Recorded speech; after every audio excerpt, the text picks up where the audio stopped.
Jessica. Today we are finally back with a new video, and today we are going to be doing Steph Bauer's book recommendation tag.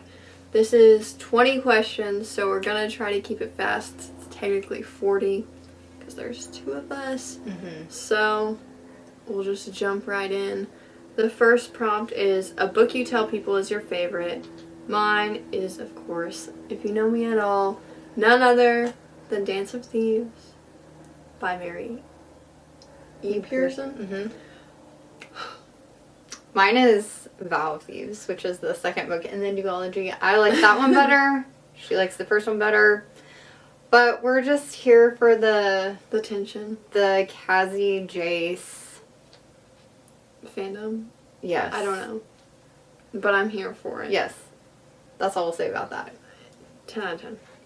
Okay, next is a book that is your guilty pleasure.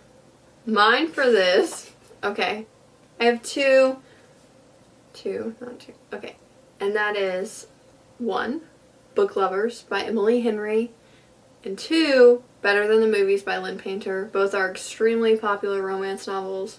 Book Lovers is adult, Better Than the Movies is YA. They deserve all the hype they get. Okay, mine is a little more of a guilty pleasure. Like, I feel like guilty pleasures are things you don't like openly admitting. And mine is the Paradise Trilogy by Elin Hildebrandt. I read this in the summer, I'm pretty sure, and it is like the perfect summer read. If you want romance mixed with some mystery, mixed with immaculate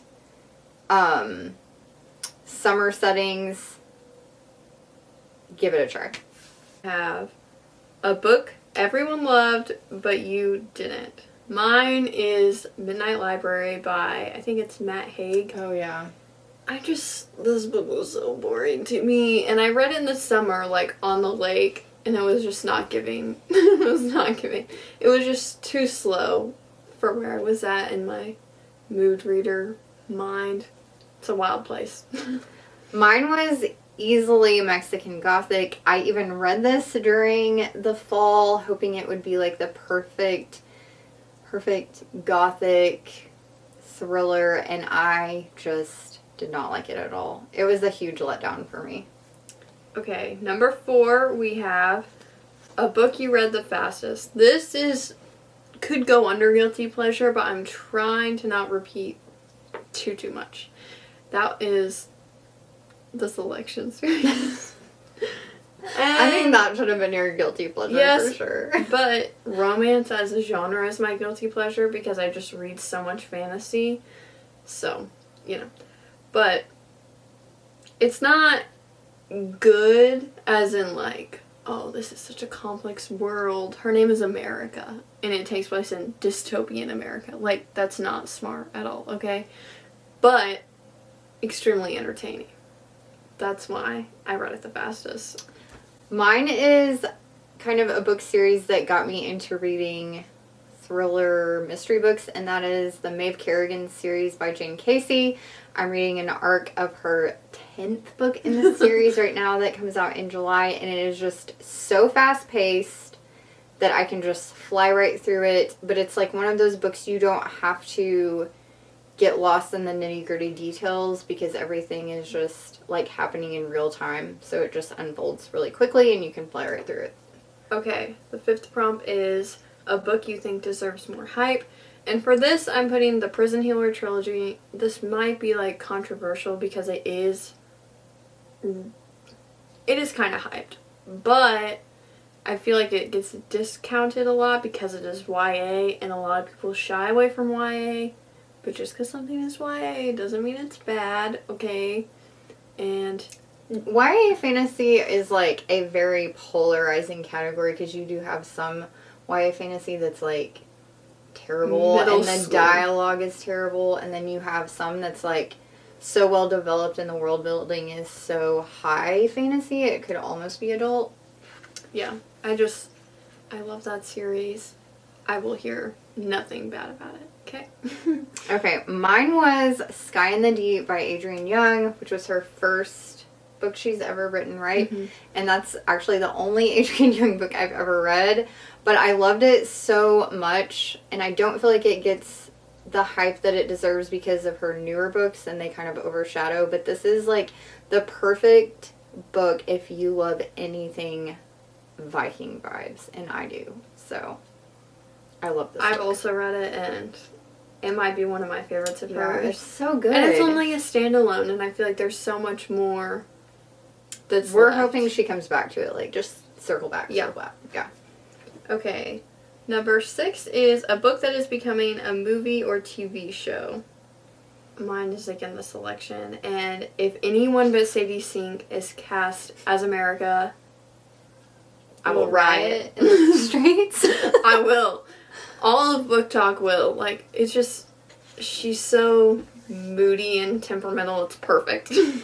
Mine is the Shadow and Bone series and the Crows books. I'm making my way slowly through those. We're watching the first season as a family right now, but I don't want to start the second season because I haven't finished the second book, so She's I gotta get going. neglecting me of Nikolai content. I It's know, really mean. I'm sorry. I just needed a break from fantasy for like a hot minute because we did the tandem read. The tandem read of Tower of Dawn and Empire of Storms. More And to that come was in our wrap up. That was a chore, but I'm not mad about it. It was just a chore. In the moment, it was hard. Yeah. But after, I'm like, wow, Mhm. that was so good. I couldn't have read it any other way. Okay, then we have a book that you reread the most. Neither of us really reread things. I've never reread anything, actually. I've only reread Harry Potter and the Sorcerer's Stone, The Bear and the Nightingale, and Daisy Jones and the Six. That's it. I mean, I've reread books from my childhood, so I guess I could say Anne of Green Anne of Green Gables, but like I haven't reread that multiple times as an adult, so I'm just... Book I will reread. And I think it deserves annotating. Yes, you're so right. Number 8 is a book from a genre you don't typically read. I put Where the Crawdads Sing because I thought about that one too after I wrote it. I don't really read much historical fiction. I do have a book on my shelf, this one right here, The American Heiress, which I'm dying to read because I love really anything good. that has to do with royalty, old Also, money kind of vibes. Where the Crawdads Sing, isn't it classified as literary? It's every genre. And I don't read a lot of literary That's fiction, so I feel like that would probably be a more accurate answer for me too. Yours is still good. But I did say XOXO by Axio, I think is what's I don't written know. I didn't by. read it. But this is a contemporary YA romance, which I don't read a lot of, but I was really intrigued by this one because it's about a K-pop singer and just the Korean vibes. I just really wanted some Korean vibes because I was missing my shawty, my bestie. And yeah, it totally lived up to the hype. I thought it was really sweet and fun and just like a good summertime read. Okay, next up we have a book that deserves all the hype it gets. And for this one, I put The Silent Patient by Alex Michaelides. This is like the Book Talks thriller. I read it before that, okay? I did hear he has a new book coming out next year, but I don't know what it is. I just saw someone else I post didn't know about that. it. I need to get into that. Anyways, psychological thrillers are my favorite kind of thrillers. I'm not really a horror gal unless it's like has a fantasy element. Like horror just isn't believable to me unless it has to do with like witches. Okay, fair. But I love psychological books, and this did not disappoint. I've been trying to get my dad to read it for so long. Yeah. One day. He's watching Shadow and Bone, and he really likes it. What is the prompt for this question? A book that deserves all the hype it Oh, gets. I would say the Throne of Glass series for sure. I was very reluctant and hesitant going into this series because it just gets, you know, like, it's one of those things that's so overhyped. You're like, is it going to live up to it? And I will say, absolutely, like, as each book progresses, the characters, you get way more attached to. You get way more invested in the outcome of all these different situations going on, and I will just say, yes, it deserves all the hype. Okay, next we have a book you usually recommend when asked to give a recommendation. I didn't really write anything down for this because it depends on the genre. Like, every time someone asks me for a book recommendation, I have, like, sections and subsections. I really get invested, and I write about what it's about and send to everyone, and who knows if any of the people ever read the books I sent. But, you know, if it was fantasy, Dance of Thieves, Ember in the Ashes, romance. Those are my Ember in the Ashes and Lynn About Painter. Thieves was, or Dance of Thieves was my. It just depends on the pick. genre, because not everyone's in the mood for the same thing. So, yeah. Then we have a book that has your favorite characters. I think we have the same one for this. I don't know. Yeah. Harry Potter. For sure. Secondly, I have Way of Kings by Brandon Sanderson. Just the entire Stormlight Archive. I get really frustrated with everyone in those books, but they're so big, and they're you also can't like not be invested. There's so many like quotable things, and if you've read the Stormlight Archives at all and you haven't watched the vines that correlate with the characters, I plead with you to go search for them because they are so spot on and hilarious. I rewatch them all the time. It's so good. It's literally like the most accurate thing I've ever seen. Like, you would have thought these vines were made for them, but no, they just like compiled all these different vines to make them Stormlight Archive characters, and it's amazing. Okay, next up we have a book that you wish you could live in. And this one was really hard because I would die in all the books I read. Like, you think I could survive Throne of Glass? Definitely not if I wasn't Fae, that's for sure. Or if I wasn't an Iron Teeth Witch. But, yeah, no. No thank you. No thank you. So I put Spells for Forgetting by Adrienne Young, which is contemporary, but it has, like, witches in it. Isn't that set in Washington? It's set on, like, a fictional island off the coast of Washington, or maybe it's even in the Puget Sound. I can't even remember. But the vibes are good. It's, like, a small island, so it's just one town, and there's, like, an apple orchard and all these apothecary shops, and I could live there. And then I also have Heart of the Raven Prince, which is part of the Entangled with Fae series. I can't remember the author's name at the moment. But this is a very low-stakes fantasy, and basically it's just like, who will I end up with? That's the threat, pretty much. And I could chill as a Fae, going to balls. I could do that, I guess.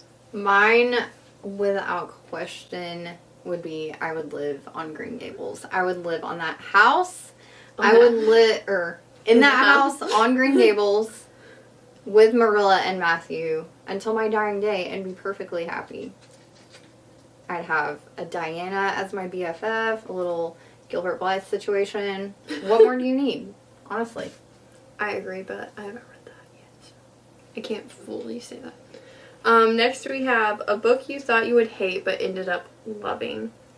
I have, for this, Throne of Glass. And hate is a very strong word. I didn't think I would hate this series, but just like anything that's hyped up, I'm a bit suspicious of if it's actually going to be good, especially because Sarah J. Maas is like, she's basically in charge of book talk at this point. And so I'm just like, She has everyone wrapped around her finger. Yeah. And, you know, before, there was like a wave of people that all of a sudden realized Colleen Hoover was toxic, but Colleen Hoover ruled book talk for a while, so I was a bit suspicious. Like, Sarah J. Maas can take that. She's taken over. She's taken over the monarchy. She was like vice president, the dictatorship, and we just killed Colleen, so she's in now. But I loved it. It's so good. Okay, mine was The Bear and the Nightingale. So I didn't think I would hate this book either, but it was a little painfully slow at the beginning, and so I thought that would kind of be an indicator of how much I would like it, and that was far from true. I have heard a lot of people say that they feel like this book is, the first book is slow to start, but if you just hang in there, I feel like the reward is worth it in the end. I agree. I love those series, or those books. I wish there was like a spin-off series. I would take that. Next we have a book that made you cry, and I rarely cry at books. If I do, it's usually really late at night, and I wonder if it's really even sad or I should be crying. But mine is Some Mistakes Were Made by Kristen Dwyer, and I mean the title, okay? Any second chance romance makes me emotional, and I don't know why. It's just, it beats everything to me. It's the most believable. So I don't think I've ever cried from a book. You just don't cry, so. But I guess the one that came to my mind that was, like, when it was over, I just felt incredibly sad and depressed, was The Four Winds by Kristen Hanna. That book, I would say, like, if you're in a low place in your life, don't read that book because it is not going to pull you out. It is going to pull you further down. It is so sad, and it's like, the whole book, you're just waiting for something good to happen, and then it doesn't. Or when you think it does, it turns out not being good. So, it's just, it happens during the Great Depression, and the Great Depression is what you feel when you're reading it. So, like, she did a great job, but yeah, the book was amazing and beautifully written, and I feel like historically accurate. There was a lot of things I learned about that era, but it was just so sad. Yeah. Okay. With a little happier note, we have a book you wish you could read for the first time. And mine for this is Ember in the Ashes by Sabaa Tahir. And, like, okay, I love Dance of Thieves, but that book was a little bit more, I guess, predictable. It wasn't like a super predictable story, but there was only 2 books, so you knew it had to be resolved rather quickly. And Ember in the Ashes is 4 books. Multiple POVs. I was terrified. I'm still so sad. And the only reason it's not my favorite book is because I'm mad. Not satisfying. I'm mad at what happened in the last book. It's okay. Okay, I think I'm going to change my answer. So, initially I had Dance of Thieves, which is like in my top tier of books I've ever read, but I think I would change my answer to something a little more current, and that would be Emily Wilde's Encyclopedia of Fairies, because I saw this book on NetGalley before it was even like getting hype, and I just thought the cover was pretty and it sounded intriguing, so I requested it. And then I started reading it on NetGalley, and within like the first few chapters I was like, oh, this is a book I need to own. So we like skirted on over to Barnes & Noble, and I bought a physical copy because I was like, I need to own this. The writing is unlike anything I've ever read. It is so beautiful, so whimsical. It's just unique. And so I think for the writing style alone, that would be my answer. I feel like that means you need to read Stephanie Garber. Because Stephanie Garber's writing is unlike anything I've ever read, because it's like so detailed. The most horrible things can be happening, but it's like whimsical.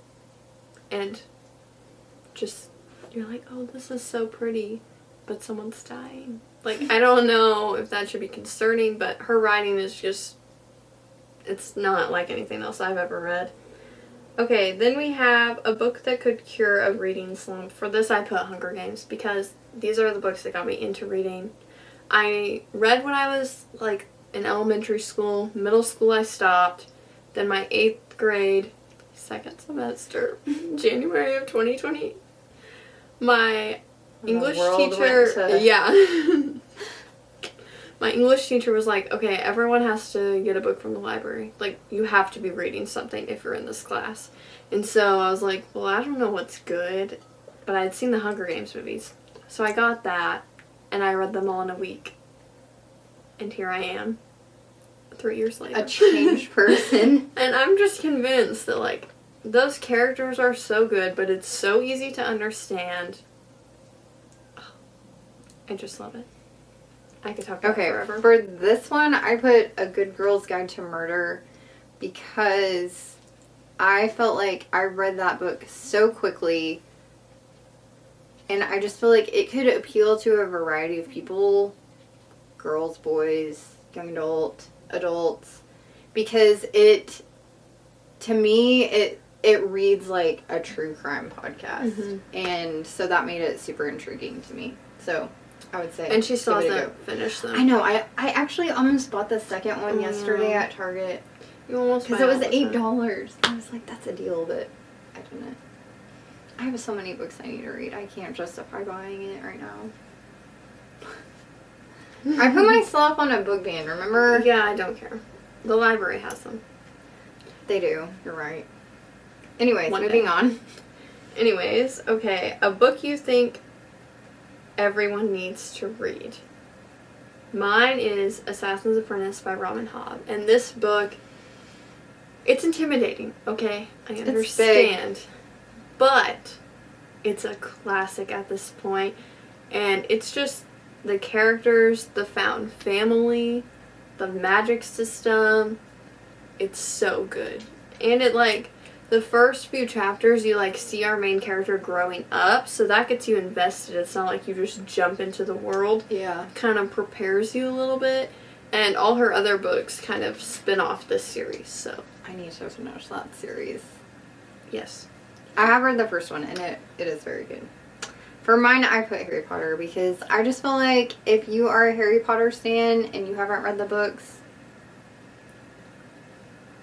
what are you even doing? I've read half of them. Like, you can't appreciate... The movies are great. Don't get me wrong. I love the movies. But you can't appreciate them to the full unless you've read the books, too. And Harry Potter will always be, like, very nostalgic for me because I read those books... I was in high school, but I think Deathly Hallows came out when I was in college, so I literally went and bought it the day it came out. And so it's just always going to be so nostalgic for me. Like, I was waiting for that last book, you know? The anticipation was also, great. Going off of a book I thought I would hate, not gonna lie, thought I would hate this because I don't read memoirs. But again, if you're a Harry Potter fan, and you are like me and didn't get to live when those books were coming out, you should read Tom Felton's memoir because it broke my heart. Anyways, a book you think would make an amazing movie. I put Scythe by Neil Shusterman, I think is his last name. And this is like the dystopian of all dystopians to me. It is kind of terrifying, so smart, and just the imagery I have in my head associated with that book, I need to see it on a screen. It's like Hunger Games with a twist to me, like just darker. But I just love it. And I have so many 21 Pilots songs associated with that, and I would just love for them to be in the movie as well. Scythe is like, it's pretty 21 Pilots. Yeah. No Chances, Heathens. Lore come to life. That's true. When I think of the Dima thing, I think of that. So for mine, I said B.E. Schwab's Vicious. The Vicious, well, it's a duology right now. I think didn't you say there was a third one coming out? I think so. I really liked the first book more than the second one. But I'm actually kind of surprised that this hasn't become a movie because I feel like the whole superhero thing would just fit in really well with, like, what's popular right now. I don't know. I just think it would be a really cool concept to see how they make them becoming EOs, I think is what they're called, extraordinaries. Like, how they would make that come to life. So, I don't know. I think there would be, like, opportunity for really cool casting, too. So. Yeah, I agree. And I haven't even read that, but, you know, I know what everything's about because I'm on Instagram. Next we have a book you wish everyone would give a shot, even if it's out of their comfort zone. I put We Hunt the Flame. I cannot remember the author's name right now, but I also don't want to butcher pronouncing it. Yeah, I can picture it, but I don't know how to say it. This is, I think it's YA fantasy, but it reads adult to me.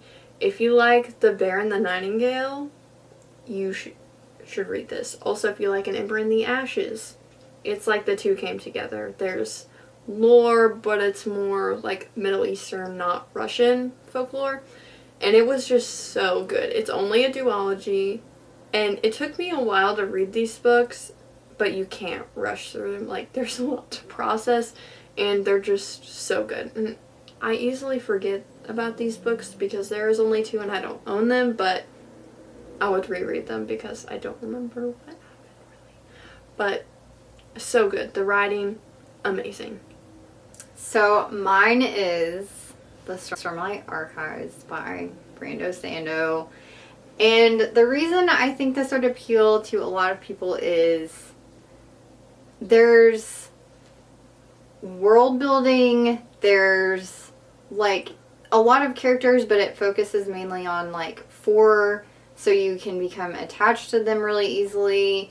It is a pretty big time investment though, and a commitment to get through because they're all over 1,000 pages. But I just feel like if someone would give it a chance, they would love it. Okay, lastly we have a book you'll never forget. And I'm changing my answer for this. All of the books I've already said, I will never forget because they are my favorites, okay? So I'm not going to repeat that. I would say Once Upon a Broken Heart.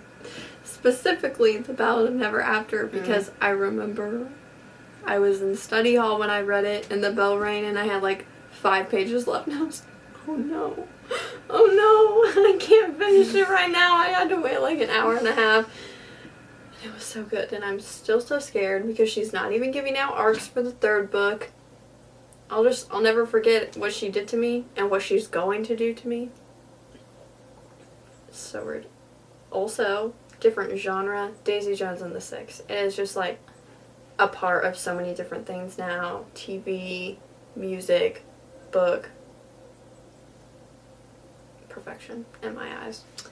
I would say, hands down, The Last House on Needless Street. This book, I don't think there's any book that I've read that I have found myself thinking about more frequently after I was done reading it. Like, it just is so incredibly weird, but good and unique and just, I don't know, it's just so different than anything else I've ever read. And the story just has so many layers to it, and it's just very complex. I really, really liked it though. I'm excited to read it in the fall. Yeah, you have to. And then we have to talk about it, because I need someone to talk to about it. I don't know anyone who's read it in real life. Yeah. That's what I'm for. Okay, well, that concludes our book recommendation tag. I hope you enjoyed this video. If you did, subscribe if you want. Let us know if you've read any of these books. Yes. And if you agree with any of our selections. Is the book you were disappointed in my favorite book? Let me know. I'll argue. Why I'm right. We really need to do a video of like reading 1-star reviews of our favorite books because I love watching those. And I'm scared. So, anyways, we'll see you next time. Bye-bye.